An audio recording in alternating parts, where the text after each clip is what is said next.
What's going on, guys? Today we are doing some diesel work. You know, I don't do much diesel work, but somebody wants a timing belt water pump done, so what I'm gonna do is I am going to go over the procedure for the 2012 through 2014 Volkswagen Passat diesel. This will be same procedure as the Jetta for the most part with the 2.0 CKRA engine code. So we're gonna hop right into it. We got some OEM parts. We got everything we need to do the job minus coolant. I'm gonna have to go run pick some of that up. It does take special Volkswagen coolant, so make sure you use it. But let's dive right in and show you guys how to do this procedure, yeah? So odds are you're watching this because you are probably about to do a timing belt water pump, TDI 2.0 CKRA as well. So I want to go over a couple disclaimers here that will save you a lot of misery if you go into this job knowing them beforehand. One, this fuel filter housing absolutely needs to be removed. Now, the most ideal way to remove this is to remove the lines at the lower connections so you get all this stuff out of here, because you're going to have to move this. You're going to have to move the washer reservoir and the coolant reservoir. Disconnect your negative side of the battery. On most modern cars, when you open the driver's door, the PCM will activate the fuel pump control module to do a prime. Not like the fuel pump turning on full blast, but it will spool the fuel pump up, try to build fuel pressure before you get in there, start the car. That being said, definitely do not want diesel fuel flying all over the place, especially when you're about to do timing. So disconnect the negative end, then disconnect all of this stuff. We're gonna hop right into it. All right, before you get into the timing belt job itself, make sure you got all the parts you need. Absolutely 100% of the time, put a new tensioner on it. This is not just for this Volkswagen diesel. Every single vehicle timing belt, if you're doing it, do a new tensioner. Tensioner is the most important part. It's more important than the belt, actually. So the other thing too, you buy higher quality kits, you're going to get a bolt set, which is very, very handy, especially when some of these are stretch bolts. Definitely want that. And we got our pulleys, we got our updated pump. It's got the steel impeller on it, not plastic. And then obviously our giant idler. So belt itself, don't cheap out. Well, it's hard to on these cars anyway, but this is a Conti Tech. There's a lot of junk out there, so just make sure what you're buying. A really good kit will come with a new serpentine belt as well. This is actually a factory belt. Kind of one of those things where if you're going to take all this apart anyway, might as well do the customer a solid or yourself a solid and replace the belt while you're in there. Okay, battery is disconnected. Started disconnecting hoses. So this one goes right to the canister. Obviously a good candidate to disconnect. So we got that one disconnected. There's 3 ports on here, remember. So another one goes right down here. Disconnected that. Another one, so this is the 3rd one for the canister, connects to this plastic T. Now these pull out of the clamp and they can just be turned. They don't affect obviously your straight line sight or anything on the front. So not a big deal. Don't need to unplug that. You will need to unplug this right here, right? You will need to unplug the coolant reservoir because we're going to move that out of the way. So the way these work is you just get a little flathead behind here. See, you just lift up a little. You got to be gentle, but with a little bit of pressure, they just pull right off. The other thing you want to do that's going to be really ideal, you want to cap all your lines. For one, it helps prevent fluid leaks. For two, especially like in your fuel, you don't want debris, you know, and crap like that getting into your fuel system, especially on a diesel. So that being said, we have most of the lines disconnected right now. This is pretty much ready to come out. It does have one hidden little 10 millimeter nut at the bottom. One of the things that is gonna confuse a lot of people probably is this little black plastic clip. It sits right here and it holds both those hoses. You can yank on it all day, it does not come off. But it does, if you look right in the middle, it has a little release tab. It's got a little hole through here, so you have to get something very thick that takes up that whole circumference and push it in and slowly wiggle this off. Once you do that, you can take your triple square bolts out. They look just like this, out of this bracket. Now, once you get to this point, you don't need to go crazy and take everything off of the bracket because there's two hoses attached to this bracket. All you got to do is undo this little connector right down in here. So, excuse me while I pop that loose. So we got this loose here. You're going to pull both the hoses out of it. And then you're just literally going to take this and you're going to plop it right back there.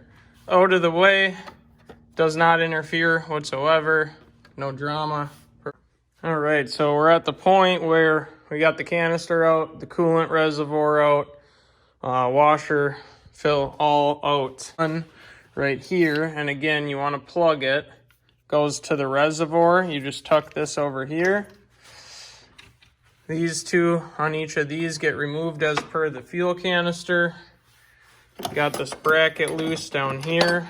And now if you look, we have, once we get the mount out of here, we have all the room we need. I gotta lift the car up, remove that splash shield, get a jack under it.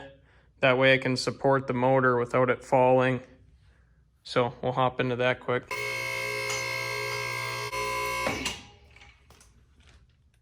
There's our splash shield. I'm gonna go ahead and remove that quick. As always, thank you Volkswagen for putting different size torques on it. Splash shield off. Next step, take the wheel off. So these little black things are caps. In case you didn't know that, don't stick a Torx on them and try to spin them out. You'll just strip out the caps. Wheel comes off, inner fender liner, harmonic balancer, unscratched sockets, you know the deal. Fender liner, couple screws. There are some screws here and up front there. Don't miss those and tug on it. So we got the balancer. Balancer is pretty straightforward as well. Obviously, it's got an automatic tensioner like 99% of cars. You gotta take the belt off, 4 out, then the pulley, etc. We can already see the crankshaft gear, drive gear for the timing belt, timing drive gear, as you want to call it, whatever. So at this point, if you guys look up, okay, I'm gonna get you some light, but there's one bracket that's got to come off. So when we drop the mount, we'll take that bracket off. Now that we're down here, we might as well pop all these screws loose that we can get access to, and then we'll come back and get the rest. We're back up top. We're gonna take the mount off. The jack is in position. It's about how you want it. Get the jack arm out of your way. You don't want to trip over it. So we're gonna go ahead, we're gonna take all these bolts off. This top bracket bolt here. There's one on the other side, you'll see in a minute. And then at that point, we can take the rest of the cover off, and then we're there. Show you a couple things. You have to have a way to move the motor around. So you should be supporting it regardless, but there's a triple square here that's got a hex head, so you can ratchet it out, but you're not gonna get it out over this bracket unless the motor comes up. There's another one there that you're not gonna be able to remove unless you drop the motor. You see that? So what I'm gonna do is I'm gonna drop the motor so I can pull that one out, and then I'm gonna lift the motor so I can pull the other one out. As the cover goes together like this, so it's two-piece, so you got essentially, you got 1, 2, 3, 4, 5 bolts on the bottom. See, it just pulls apart. The top has no bolts, so don't make the mistake of like taking some out up here. It's just got little snap releases on each end. So motor mount is out. That hidden bolt that's on the back side is this one right here, which faces the firewall when it's in the car. You got to sneak a socket around behind it. But I can get some light here for you guys. Now we are in there. So as you can see, everything kind of is what it is. Now, the way that I do this, probably not ideal for most people, but I'm not going to put it in time. I don't have the holding tool for the crankshaft down there, none of that. So basically what I'm going to be doing is, right now we know the motor's in time. So if we index everything properly, we count teeth, we do it kind of the old school way before we had tons of service information. All right, so if you're doing the index marker out, okay, be careful about it. Make sure you use an actual like paint pen, not just Sharpie. Like this is harder to wipe away. See, it kind of stays there when I try wiping it away. Whereas a Sharpie will wipe right away. So the other thing, don't mark any areas where there's slack, potential slack on the belt. The reason I say that is if you mark right here, when you go to set the new belt, you might not be able to like fully get it to seat there, and you might have to shift it back and forth. So that's why I say be careful about that. The crankshaft pulley, pretty simple deal. There is actually index marks on it, so there's an arrow there up. So I am on cylinder number 1, obviously. But the other thing, there's an index mark right there, so that's all marker. And I know the camera's shaky. Been working all day, arms are tired. So at this point, we're gonna go ahead, we're gonna loosen this nut, we're gonna release the tensioner. And if for some reason we see the cam shift at all, right? We're gonna have to watch that, because if it shifts forward, obviously when we put the new belt on, we're gonna be off. That's the whole reason for marking it though, is so that you know you have the same amount of teeth between where you need to have them. So let's go ahead and release this and we'll get going on that. All right, so the nut is loose on it. So what we do is, you see this? We move the tensioner with a hex. Okay, you see that? Belt's getting soft. Well, guess what the good news is? Nothing's moving. So this goes 180, okay? So at 180, that is your loosest part of the tension, okay? Now I'm spending time to show you this kind of stuff so you know how it works. It has to start down like this, okay? So that puts us in a position where the belt is nice and loose now. So the best path right at this point is to find one of the bigger ones, like this idler here, okay? Since this idler is a ridged, it's smooth and it's got a ridge on it, the belt's not gonna wanna slide off of it. But if we go ahead and we take this loose, we can slide this and this area off at the same time, take the rest of the belt off. Now obviously I have a replacement idler, so we would wanna do that anyway. And a replacement tensioner, got replacement bolts. Really all the idlers should be replaced if you're in here. That's my personal opinion, but you know, it is what it is. So we got plenty of slack at this point now.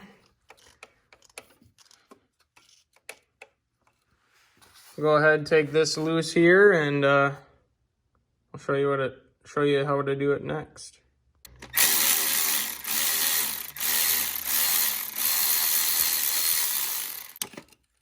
See, now once we pull this off, we just created a ton of slack for the belt. You see? So now we can move it all around, pull more tension if we need to. So now the next one you're gonna do is this little guy up here. All right, the belt is off. Okay, we got a mark. I wrote T for top. That's one side on the top. There's the other side on the top. So obviously you got to make sure that if you're marking the belt this way where you're sitting in front, you can't mark the new belt and then try to, put it on like that. You're not going to see nothing, or your marks are going to be off. So what we're going to do is we're going to mark the exact same marks, on our timing belt. We're going to have to count the teeth. It is tedious, but it does save me money from buying more special tools for Volkswagens, in which I never work on. So there's that. All right, so I guess I'll hop back here. New index marks are on the new belt. Again, use paint. It's gonna soak in a little bit. So we got all this. Our marks are still here. I got all three bolts, just three little guys like that, out of the water pump. Now what we're gonna do, we're gonna go ahead, pull. It's gonna drop. All the coolant's gonna fall out.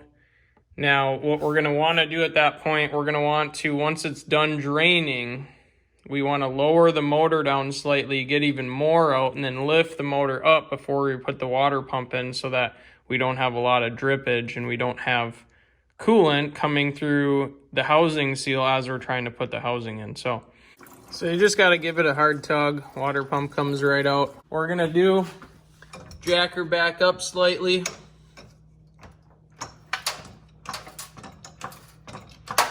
Okay, motor is about as high up as it can be. As you can see, we're nowhere near coolant running out of here, which is exactly what we want. Just to give you a closer view, see there's just a little bit of a puddle in there. So I'm going to clean the housing, the mating surface up, I guess I would call it.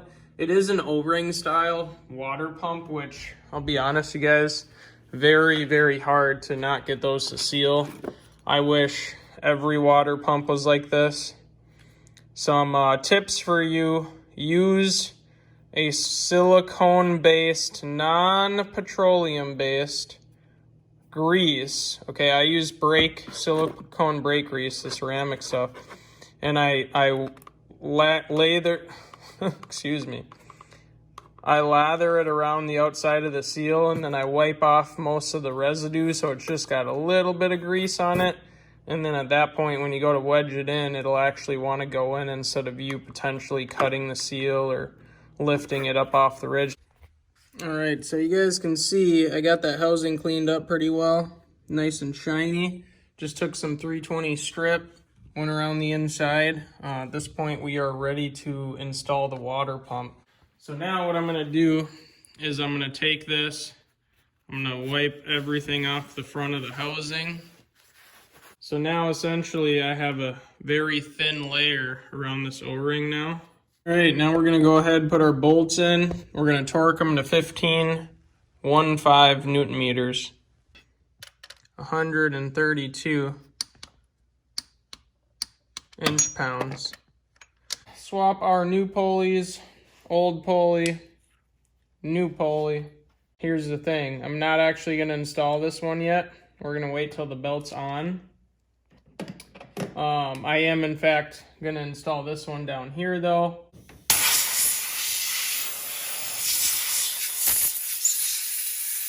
All right, your big idler, I won't even give you Newton meters. It's 437 if you want to be exact, inch-pounds, plus 90 degrees as long as you use a new bolt. If you don't use a new bolt, you're on your own. I have no idea what to torque it to, but I would not suggest torquing it to what I just said, because probably snap it. All right, I got the tensioner on. Now before you run the nut down for the tensioner all the way, know that there's a slot that it fits in. So when this is facing down, there's a little elbow on the back side of this tensioner that sticks in through a little extrusion in the block where it's meant to go. So if you can wiggle it when it's in, it's not in right. If it's at an angle, it's not in right. So at this point, I can snug that down some more, just a little bit, which it's about snug right now. But now we need to work the belt the rest of the way on. And we also need to set our crank. All right, I got all my marks set. So we're lined up here, we're lined up here, we're lined up down at the crank. You guys have been watching Pete's Garage. Like, share, subscribe, and we will see you later.